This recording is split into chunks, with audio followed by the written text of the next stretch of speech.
አቶ አለም እኮ አይናገር ትላላችሁ። የቤት ሰራተኛ ችግር የለም ታፈስ ብትወጣ ሌላ ትተካለች የሚል ነገር ተናግሮም ነበረ። በተናገረ በአንደኛ ቀኑ እሷ ትሄዳለች፣ ብርቄ ትገባለች። የሚገርም ነው እኮ።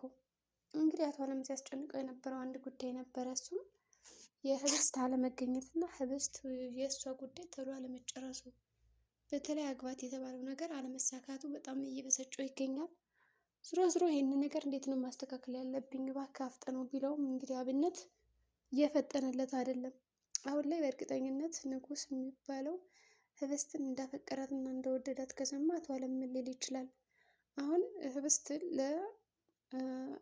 በአምላክ ወይም ደግሞ ለአብነት እያመቻቸ እንደሆነ ሁላችንም እናውቃለን። ነገር ግን ሌላ ተቀናቃይ መጣ፣ እናም ሌላ አፍቃሪ መጣ፣ እንዲሁም ደግሞ ከሰማ ራሱ ንጉስም ምን ሊለው ይችላል? አሁን እዛ ጋር ለገንዘብና ለሀብት ብሎ እያመቻቸው ያለውን ባል ትቶ ንጉስን ሊያጋባት ይችላል ወይስ ደግሞ ንጉስንም ልክ እንደ አብነት በገንዘብ ለመግዛት ሊሞክር ይችላል? ዞሮ ዞሮ አሁን ላይ ታፈሱና ወንድሟ ከሰው ቤት ተጠግተው ነው ያሉት። ያስጠጋቸውም አብነት ቢሆንም ተሳቃ እንዲሁም ደግሞ ተቸግራ ነው ያለችው። እኔና ወንድሜ ያስቸገርንክ እዛ ቤት ተመልሼ የምገባበት ምንም አይነት ሰበብ ሆነ ምክንያት የለኝም። እስከ ዛሬ ቻልኳት ስድቧን ምኗን እና ዛሬ በጣም ምርር ሲያደርገኝ ነው እንደዚህ አይነት ልብስ ለብሼ የወጣሁት።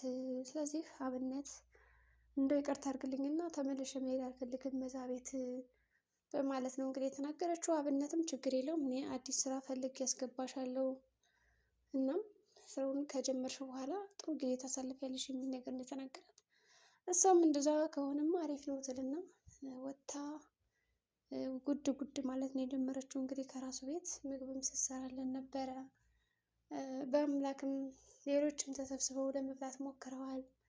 ንጉስም ቢሆን የት ነው እየተባለ ተፈልጎ በመጨረሻ መጥቶ ቢሆን የበላም ይመስላል። እና እንግዲህ አብነት እንደው ቤቴ እኮ ዛሬ ቤት መሰለ፣ ለካ ሴት በቃ ናት ቤት የምታደምቀው፣ ይሄን የመሰለ ምግብ እኮ ሸተተኝ እያለ እንብላ ብሏቸው በነበረበት ሰዓት ማታ ላይ ሁላቸውም ድብር አድርጓቸው ነበር። በተለይ ቁርስ እንብላ ስላቸው ከፍቷቸዋል። ንጉስም ቢሆን በአምላክ ተናዷል። ህብስትም በሁኔታዋ ታፈሱም ቢሆን በራሷ ችግሮች ታውጣ ነበር ያለችው እና ምግብ ራሱ ሊበላላቸው አልቻለም።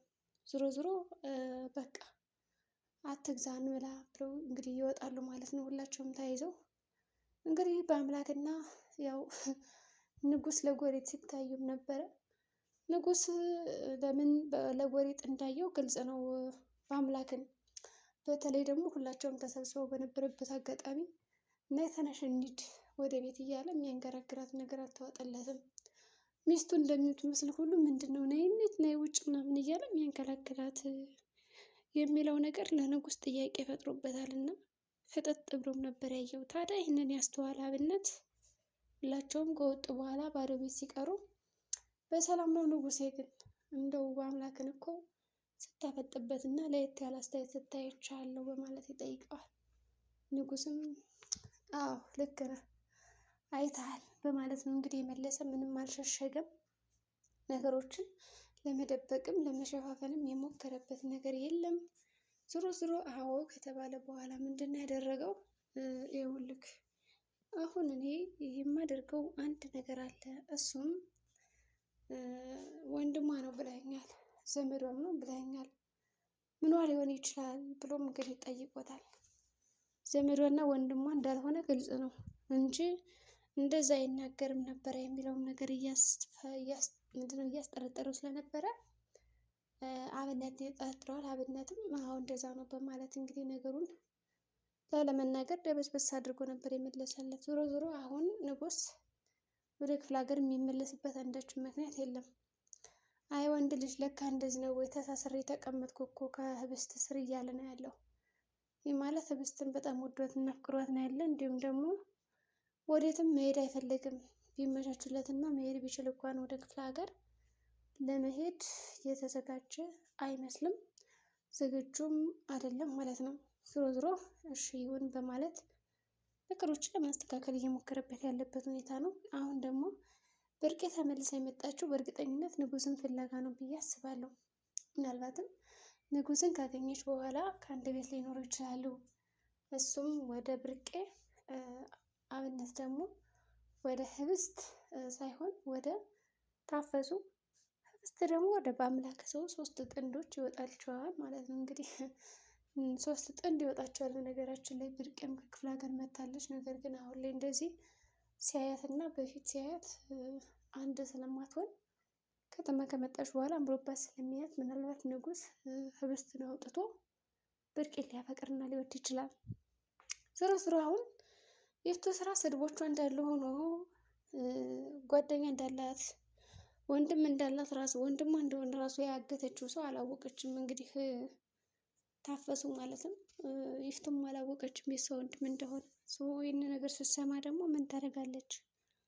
የእሷን ስራ እያየው መኖር ምርር ስልችት አድርጎኛል። በጣም ነው እንግዲህ የወጣችው እና የይፍቱ ስራ ስድብም ይመራል፣ ቤትም ያስጠነቅቃል። እንግዲህ ተንኮልና ክፋት እያዩ መኖር ከባድ ነው፣ ዘበት ነው ብላ ነው እንግዲህ ቆርጣ የተነሳችው። የሚገርማችሁ ነገር ጠበቅ ያለ መውጣቷ የተሻለ ስራ ታገኛለች ብዬ አስባለሁ። እንግዲህ ከዛ ጨለማ ህይወት እንድትገባ ስትል አብነት ደርሶ ባያድናት ኖሮ ሁኔታው ከባድ ነበር የሚሆነው።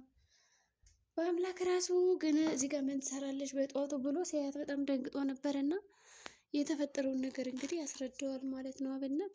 ከዛ በቃ እሺ ለተወሰነ ጊዜ ከዚህ ይሁኑ በማለት እንግዲህ ይስማማሉ። የፍቱ ስራ ታዲያ ተመልሰሽ ወደዛች ቤት እንድትመጭና ስራ እንድትሰሪ አልፈልግም የሚል ነበር የተናገረችው። ታፈሱም እኔ ራሱ በጭራሽ ልመለስ አልችልም፣ ግን ሌላ ስራ ወጥቼ እፈልጋለሁ እና ደግሞ እዚህ እንድትሰጡኝ የሚል ነገር ነበር የተናገረችው። ዙራ ዙራ እሺ በማለት እንግዲህ እነሱም ተናግረዋል፣ ወጥተዋል። ደሞዛቸውንም እንደምትቀበል እርግጥ ነው ማለት ነው። በእርግጥ አቶ አለም እዚህ ጋር ስለ ደሞዝ ሲነሳበት ለመስጠት እንኳን ፍላጎት የለውም ነበረ፣ ህብስት ስላስገደለችው ነው። እና ህብስትንም ማን ነው ግን ያገተሽ እስኪ ንገሪኝ ዛሬ እውነቱን ስትባል ምንድን ነው ያለችው? እንግዲህ ያገተኝ ይፍቱ ስራ ናት፣ ምክንያቱም ወንድሜን አስገድለዋለሁ ብላ ነግረኛለች።